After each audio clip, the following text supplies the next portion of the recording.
Salmo 134. A palavra do Senhor nos diz, cântico de peregrinação.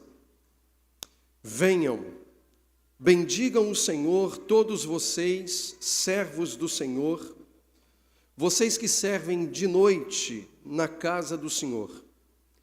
Levantem as mãos na direção do santuário e bendigam o Senhor. De Sião, os abençoe o Senhor, que fez os céus e a terra.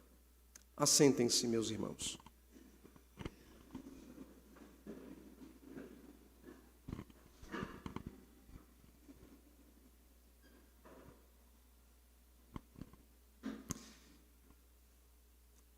Durante os séculos 16 e 17 da era cristã, o claro entendimento da igreja quanto ao dever de todo homem diante de Deus foi exposto em muitos documentos, em diversos documentos da época. Um pouco antes de ser banido da igreja de Lausanne, em 1558, Pierre Viret escreveu um catecismo, onde em sua primeira pergunta acerca do principal propósito pelo qual Deus criou o homem à sua imagem e semelhança, ele responde: ser adorado e honrado por Ele. No século XVII, o breve catecismo de Westminster e também o catecismo maior de Westminster, o próprio catecismo batista de Benjamin Keach, tomaram a ideia original de Viret e afirmaram que o fim principal do homem é glorificar a Deus e desfrutá-lo ou gozá-lo para sempre. Essas são as palavras que todo e qualquer cristão que foi educado nos padrões dos principais catecismos cristãos sabem de cor, resumindo o seu dever diante de Deus, que os criou e também os salvou. Meus irmãos, quando o dever sobre algo a ser realizado não fica claro às pessoas que estão envolvidas, quando não se ensina o que fazer, quando não se mostra o caminho que deve ser seguido, é uma questão de tempo para que ocorram desvios. A falta do ensino produz desvios. Inicialmente, todo desvio, ele é mínimo, ele é pequeno. Mas à medida que o tempo passa, esse desvio tende a aumentar. É como uma linha que tangencia em relação a uma outra linha. O desvio que no início é mínimo, à medida que o tempo passa, o tangenciamento vai ampliando e vai aumentando até que se chega a uma condição em que o caminho pelo qual, ou o percurso que se faz é totalmente contraditório em relação ao projeto original ou à linha padrão. No final, ficará evidente a completa ruptura entre as partes. Um pequeno desvio no início causa uma profunda ruptura no final. Isso foi o que aconteceu no Éden. Isso também é o que acontece hoje e conosco. E é preciso deixar, portanto, claro às pessoas, desde a infância, qual é o dever em relação a Deus, qual é o nosso dever em relação a Deus. O que devemos crer e também como devemos viver. O Salmo 134 é o último de uma pequena coletânea inserida no último rolo do Saltério de Israel, que começa ali no Salmo 107 e vai até o Salmo 150. Isso significa que nós estamos encerrando hoje mais uma série expositiva da Bíblia, os chamados Cânticos dos Degraus, capítulo 120 ao capítulo 134. E nesses salmos, meus irmãos, nós temos visto o percurso que os peregrinos faziam e o percurso que nós também, peregrinos, fazemos. E no Salmo 134, de um modo especial, os peregrinos, após uma longa viagem empreendida, eles agora já estão dentro dos muros da cidade de Jerusalém, estão prontos para adorar a Deus em uma das 3 principais festas de Israel. E o Salmo 134 é um convite a Israel originalmente para bendizer o Senhor, bendizer o Deus da aliança e receber as bênçãos deste Deus da aliança. Sendo um dos menores salmos da Bíblia, um dos menores salmos do Saltério, a estrutura dele é muito simples, muito simples. Os 2 primeiros versos mostram os peregrinos sendo convidados para bendizer o Senhor, levantando as suas mãos no lugar santo. No verso 3, o salmista peregrino, ele deseja que a bênção do Senhor, que aqui é descrito como Criador do céu e da terra, se faça acompanhar as vidas dos peregrinos, não apenas no retorno às suas vilas, não apenas no retorno às suas cidades.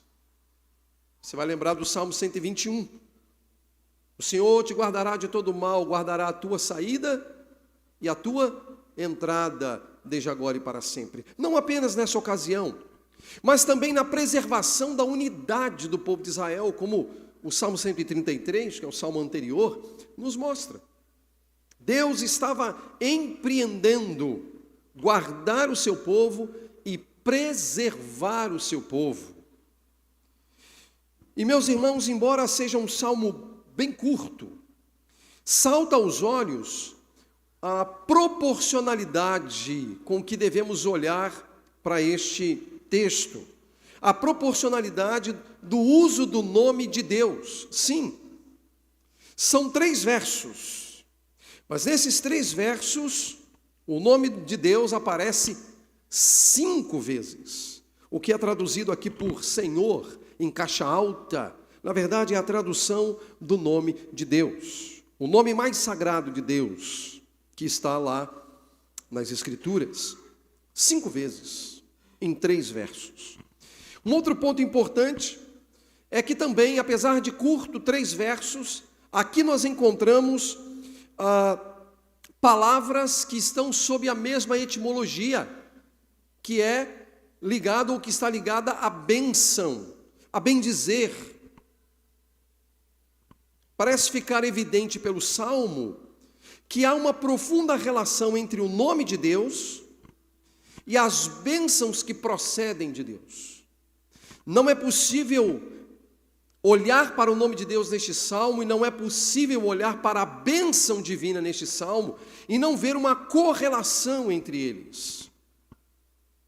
O nome do Senhor e as bênçãos concedidas ao povo do Senhor. E a essa altura, meus irmãos, é importante lembrar que, tendo sido a nação de Israel escolhida por Deus para trazer ao mundo o seu Messias, cumprindo aquelas antigas promessas feitas a Abraão, Isaque e Jacó, este salmo também é um convite a todos nós. Nós que pela graça de Deus fomos alcançados. O que precisamos admitir é que aquilo que o salmista peregrino disse ao povo de Israel, ele também diz a nós. Pois nós também estamos em uma jornada. Nós também estamos em peregrinação. E há importantes recomendações aqui que precisam ser levadas em conta. Em primeiro lugar, precisamos olhar para a verdade de que é nosso dever bendizer a Deus.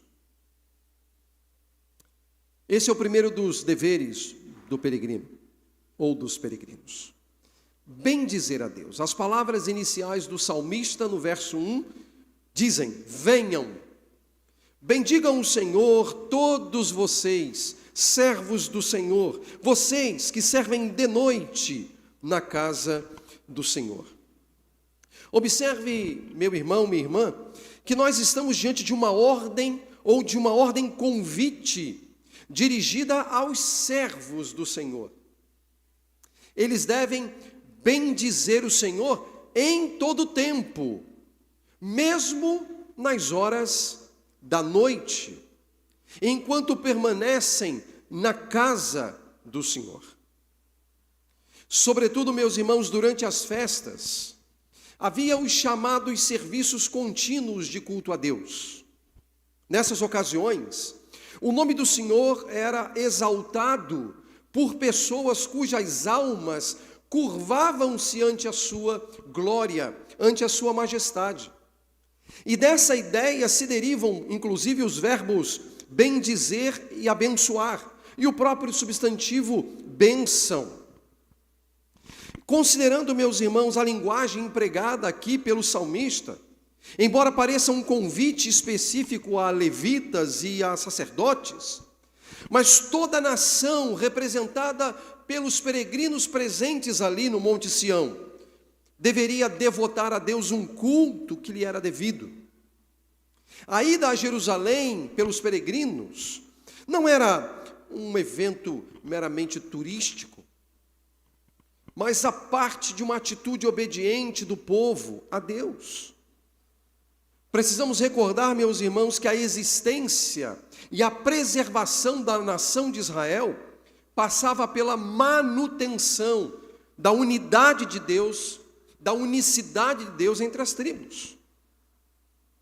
E essa ordem convite que nos é estendida, lembra-nos que, seja como indivíduos, seja como uma nação santa, nós devemos bendizer a Deus, estando nossas almas curvadas ante a grandeza desse Deus. Bendizer é curvar-se. A palavra bendizer no original vem da mesma raiz de ajoelhar-se, de joelho. É curvar-se diante de Deus. Bendizer, portanto, é dirigir palavras de louvor, palavras que exaltam o nome do Senhor, algo que parece ter sido muito bem compreendido pelos autores do Novo Testamento, principalmente o de Hebreus, quando ele diz sobre oferecer a Deus um sacrifício de louvor, isto é, fruto de lábios que confessam o seu nome. Esse é o nosso dever, bendizer a Deus. E, meus irmãos, pelo Salmo, nós somos convidados a bendizer a Deus em toda e qualquer circunstância. O texto diz: vocês que servem de noite na casa do Senhor. O conceito de noite, na própria Escritura, muitas vezes nos remete às horas sombrias da vida, às dificuldades com as quais nós precisamos lidar, os problemas que nós precisamos enfrentar.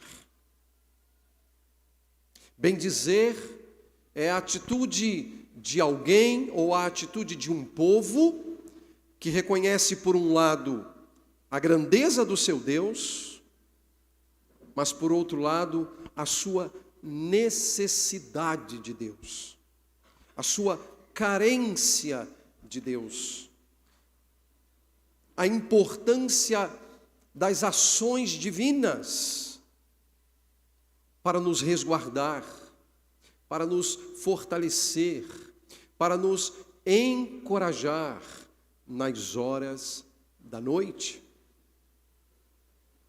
O convite é: venham, bendigam o Senhor, bendigam como o fruto de reconhecimento da grandeza desse Deus, bendigam como reconhecimento da sua própria necessidade de Deus, da sua impotência, da sua dificuldade, dos seus limites. Bendigam o Senhor, bendigam o Senhor. exaltem o seu nome. É a ordem convite que o salmista nos faz.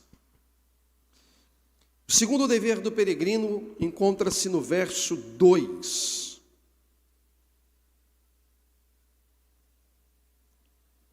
E o texto diz: levantem as mãos na direção do santuário e bendigam o Senhor. Nós estamos, meus irmãos, diante de uma outra ordem convite do texto.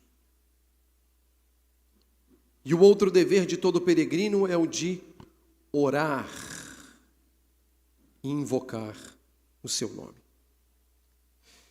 Talvez você, lendo o verso 2, chegue à seguinte conclusão: muito estranho, já que o tema da oração, ele não aparece no verso 2. Como pode ser aqui, ou como pode estar aqui evidente, o dever de um peregrino orar? Oração e seus derivados não aparecem na passagem.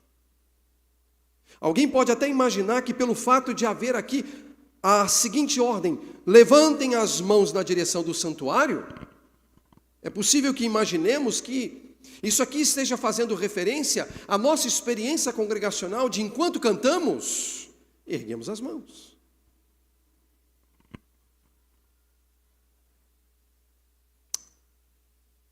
Mas não é isso. E um texto que pode nos ajudar a interpretar e a entender o que o salmista está dizendo aqui é exatamente o uso que o apóstolo Paulo faz desse verso, exatamente desse verso, no Novo Testamento. Paulo cita este verso literalmente no Novo Testamento. Ele usa este verso em uma de suas cartas a Timóteo. E não é difícil constatar que o entendimento das palavras do salmista, tal como foi interpretado pelo apóstolo Paulo, diz respeito e dizia respeito à oração. Escrevendo a sua primeira carta a Timóteo no capítulo 2, verso 8, ele disse: quero, pois, que os homens orem em todo lugar, levantando mãos santas, sem ira e sem discussões. A sentença levantando mãos santas é a sentença levantem as mãos na direção do santuário. Exatamente a mesma, só que lá no Novo Testamento foi traduzido de uma maneira um pouquinho diferente, porque ela acabou sendo traduzida do grego.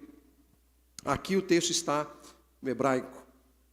Levantar mãos santas, tal como o apóstolo Paulo interpreta, e eu só estou interpretando o texto de acordo com o que Paulo interpreta, estava ligado ao contexto da oração. Repito, quero, pois, que os homens orem em todo lugar.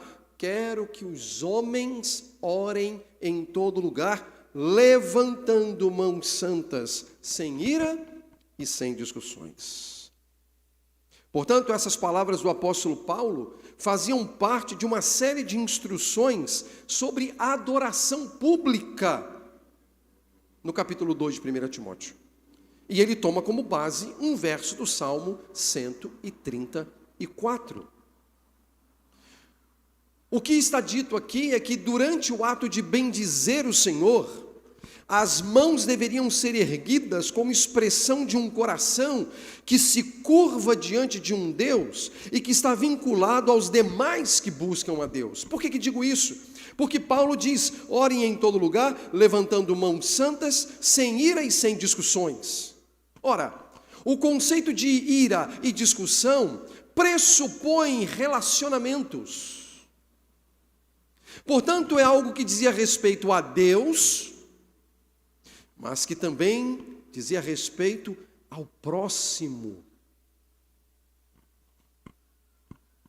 Isso é o que significa sem ira e sem discussões.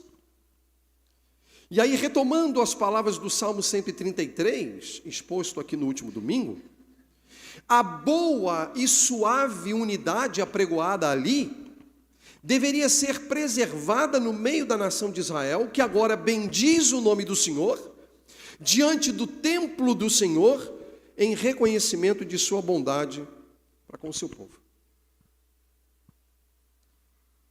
E aí eu preciso fazer aqui um destaque importante na maneira como devemos traduzir essa passagem, porque predominantemente as versões no Antigo Testamento afirmam: levantem as mãos para o santuário. O que significava isso? De onde eles estivessem, eles deveriam erguer as mãos na direção do santuário, do templo, ali no Monte Sião, em Jerusalém. Mas quando Paulo vai utilizar essa passagem, ele não traduz, eu digo traduz porque ele pega um texto do hebraico e vai jogar para o grego, então ele não traduz do hebraico para o grego como para o santuário, mas sim levantem mãos santas. Levantem mãos santas. Isso muda significativamente. Porque uma coisa é erguer as mãos na direção do santuário, e outra coisa é erguer as mãos santas. Uma coisa é mão santa, outra coisa é erguer a mão na direção do santuário. Ao que tudo indica, o modo como Paulo traduziu era a mentalidade que o hebreu tinha em mente, que o judeu tinha em mente.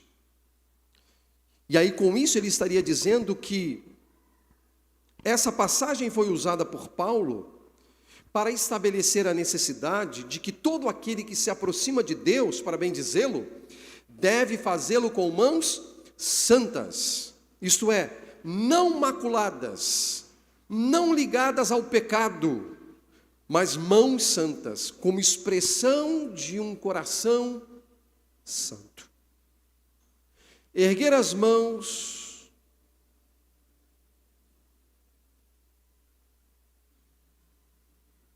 é uma orientação bíblica.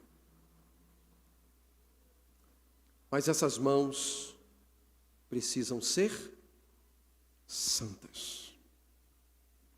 E por que isso, meus irmãos? Porque a santidade é o adorno da casa de Deus. Você sabe o que é um adorno? Uma coisa que cobre, uma coisa que enfeita. É um adorno.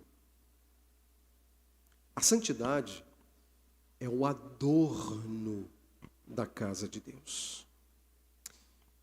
E casa de Deus no conceito do Novo Testamento. Não estamos falando de um prédio. Não estamos falando desse prédio. Nós estamos falando desse prédio. Nós não estamos falando desse edifício. Nós estamos falando desse edifício. Nós não estamos falando desse templo. Nós estamos falando desse templo. A santidade é o adorno da casa de Deus. Porque é necessário que aquele que se aproxima de um Deus santo seja santo. O próprio Deus diz isso. Sede santos, porque eu sou santo. Precisamos nos achegar a Deus com mãos santas, com um coração santo, porque a santidade de fato é o adorno da casa de Deus. E a santidade, meus irmãos, é a virtude comunicada por Deus a todos aqueles que desejam serem mantidos na relação pactual. Essa santidade sem a qual ninguém verá o Senhor. Sem santidade ninguém verá o Senhor. O autor aos Hebreus disse isso claramente. Segui a paz com todos e a santificação, sem a qual ninguém verá o Senhor. Não é possível ver a Deus sem santidade. Não é possível ver a Deus sem o adorno da santidade. A santidade é o adorno da casa de Deus. E a que a santidade se opõe? O pecado. A santidade, ela se opõe ao pecado.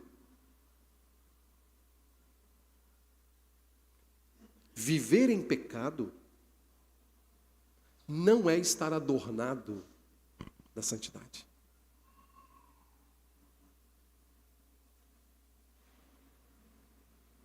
Viver deliberadamente no pecado não é algo que honra a Deus. Por isso nós precisamos abandonar o pecado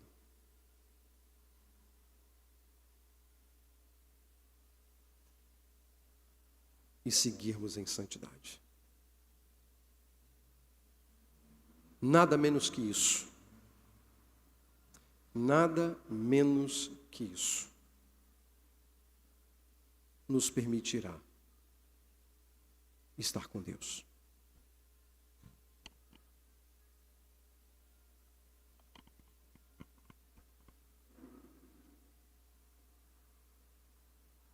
O verso 3 nos traz a bênção divina como o fecho dos deveres dos peregrinos. Como resultado do dever de bendizer e orar.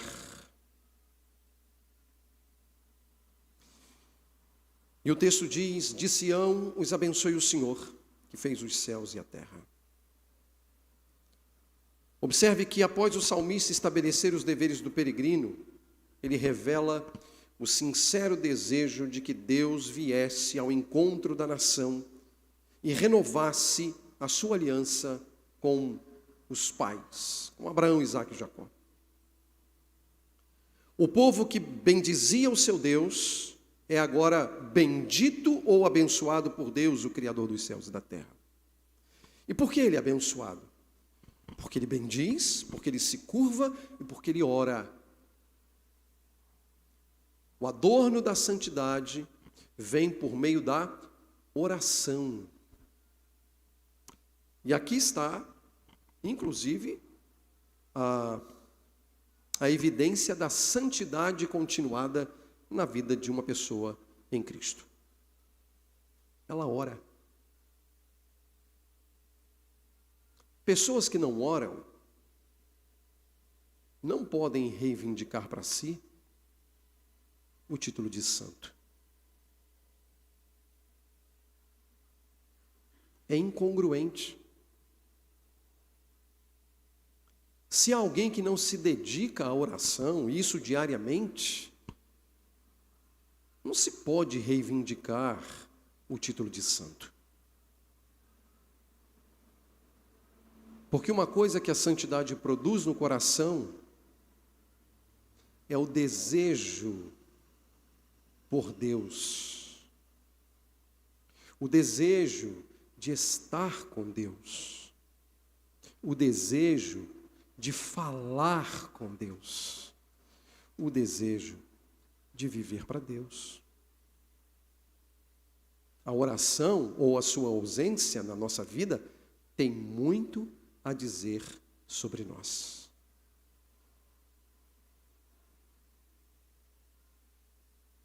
O povo que bendizia a Deus agora é bendito e abençoado.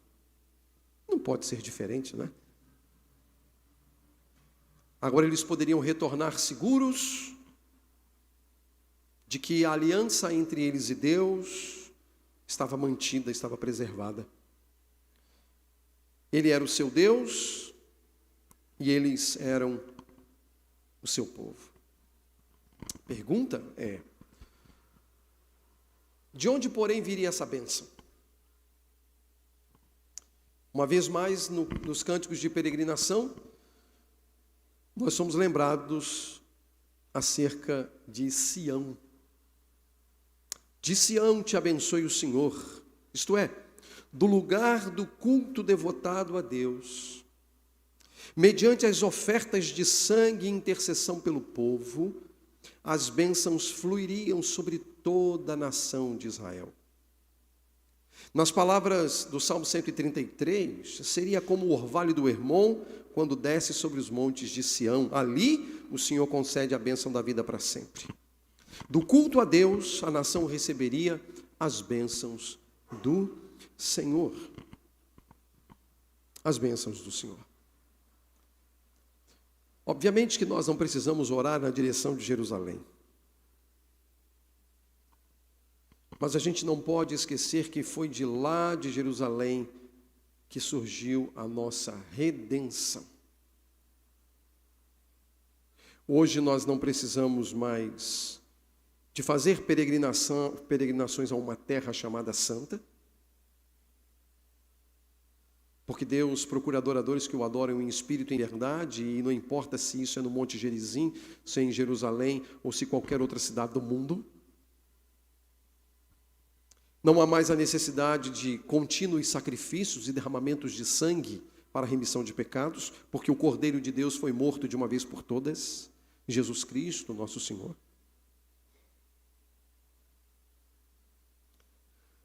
Não há mais necessidade de uma intercessão salvífica feita pelo sacerdote, porque já não há mais sacrifícios realizados pelos sacerdotes. Houve uma intercessão de uma vez por todas e foi feita ali no capítulo 17 de João. Se você quer saber, a oração sacerdotal de Jesus está em João 17. Lá ele inclusive orou por mim e por você. Quando ele diz, rogo não somente por esses, mas por aqueles que hão de crer em mim. Nós estávamos lá, na oração de Jesus. Não precisamos mais dessas coisas, mas temos tudo isso reunidos em Cristo Jesus. E a bênção continua vindo de lá. De Sião te abençoe o Senhor, porque é de Cristo que vem a bênção de Deus. O Cristo que deu-se a si mesmo ali, em Jerusalém, onde ele foi morto para a remissão dos nossos pecados. Isso nos mostra, meus irmãos, que Deus, ele preserva a sua fidelidade para com aqueles que são fiéis. Deus preserva a sua fidelidade para com os que lhe são fiéis. De Sião os abençoe o Senhor, que fez os céus e a terra. Deus é fiel. E Deus tem um povo fiel.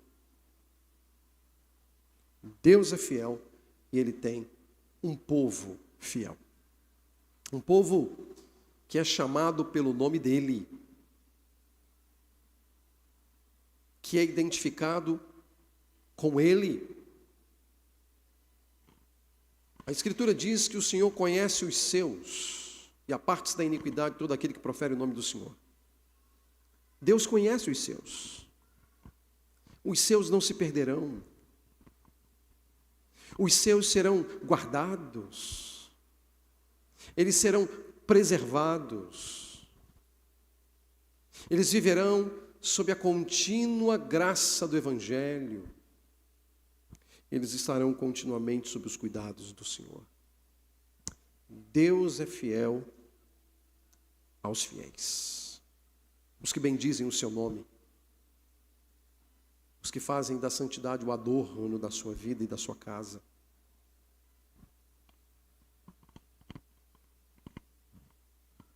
Os que são alvos das suas bênçãos. Importante ressaltar que o próprio ato de bendizer é uma bênção. Às vezes nós pensamos em bênçãos como coisas materiais, não é verdade? Nós somos dominados por um conceito de materialismo tão grande,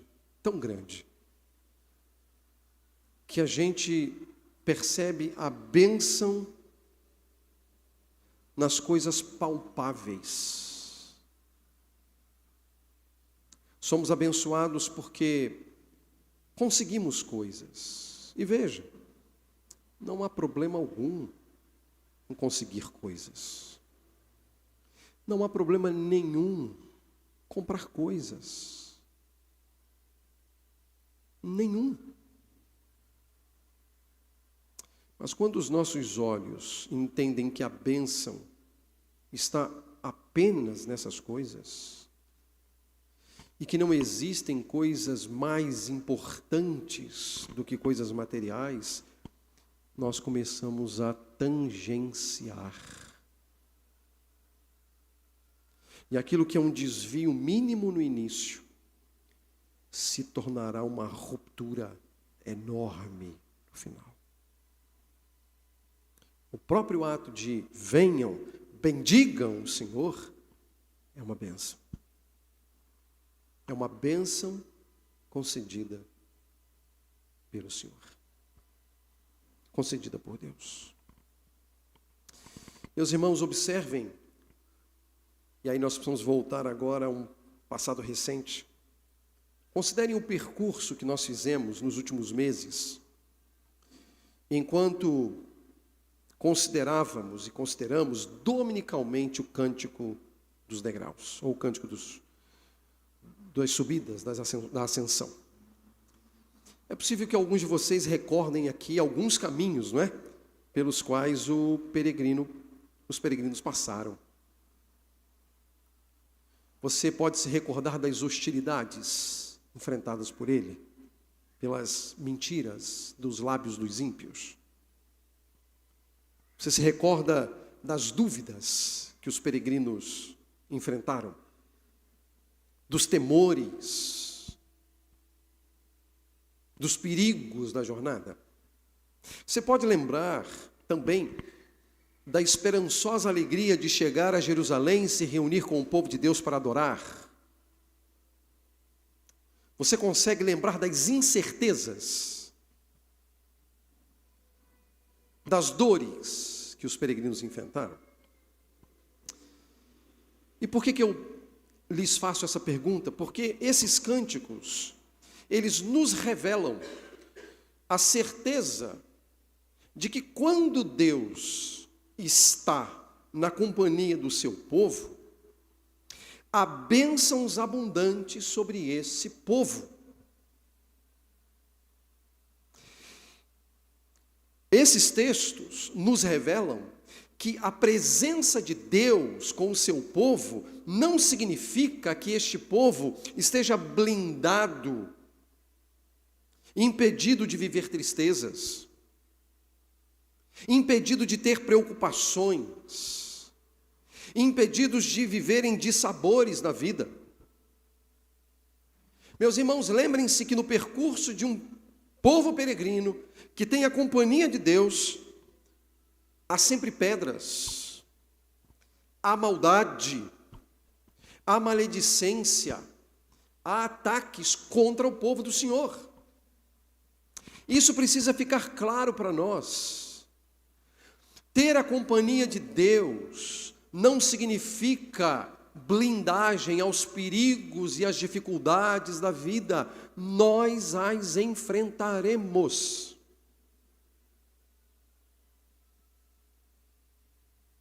Lembrem-se que os mesmos fenômenos que atingiram a casa construída sobre a rocha também atingiram a casa construída sobre a areia.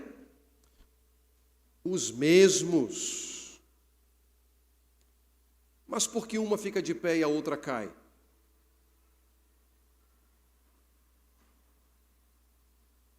O Senhor Jesus explica.